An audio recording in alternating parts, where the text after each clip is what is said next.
Drahý věřící, viděl jsem tě včera, jaký jsi začal svoje každodenní povinnosti, vzbudil ses bez modlitby. Ve skutečnosti si ani nepožehnal jídlu, ani ses nepomodlil, než si šel v noci spát. Jsi tak nevděčný, to mám na tobě rád.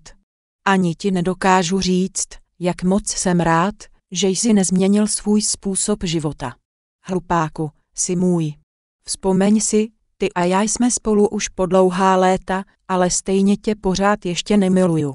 Ve skutečnosti tě nenávidím, protože nenávidím to, že tě Allah stvořil ze špinavé hlíny a řekl nám, abychom se ti poklonili.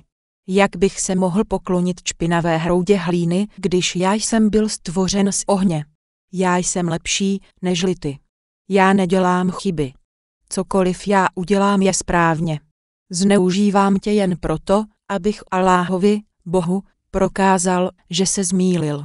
Vyhodil mě z džannah, ráje, a já tě budu zneužívat, dokud neprokážu, že já mám pravdu a já jsem lepší nežli vy, hlupáci, v každém směru.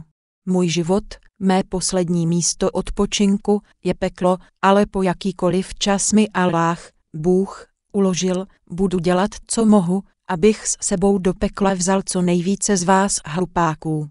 Vidíte, hlupáci, Allah vás miluje a má pro vás skvělé plány.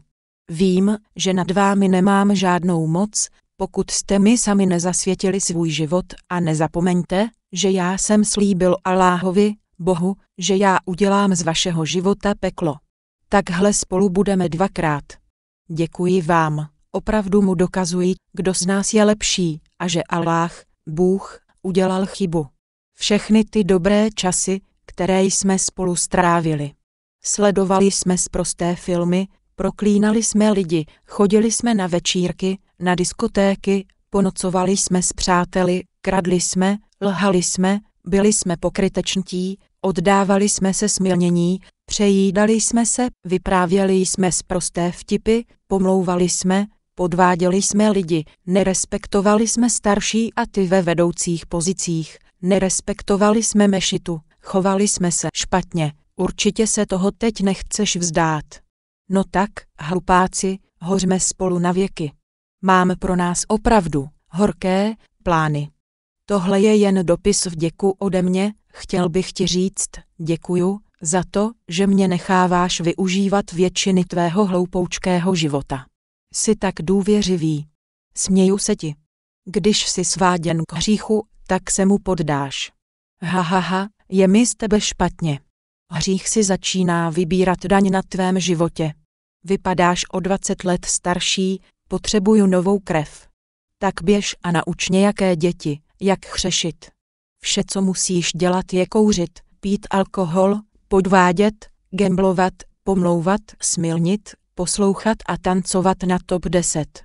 Tohle všechno dělej taky v přítomnosti dětí a oni to budou dělat také. Děti už jsou takové. Tvoje děti budou s náma v pekle taky.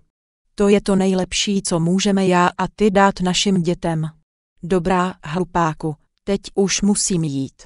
Vrátím se za několik sekund, abych tě zase sváděl. Pokud nebudeš chytrý, tak nikam neutečeš, přiznej si své hříchy, žij pro Alláha, Boha, s tou trochou života, co ti ještě zbývá. Není mou přirozeností někoho varovat, ale že jsi už ve svém věku a pořád hřešíš, začínáš být poněkud směšný. Nechápej mě špatně, pořád tě nenávidím. A nepůjdu do pekla sám. Pořád na tebe čekám, šejtán, ďábel, Iblís, PS. A pokud mě skutečně miluješ, tak tenhle dopis s nikým nezdílej.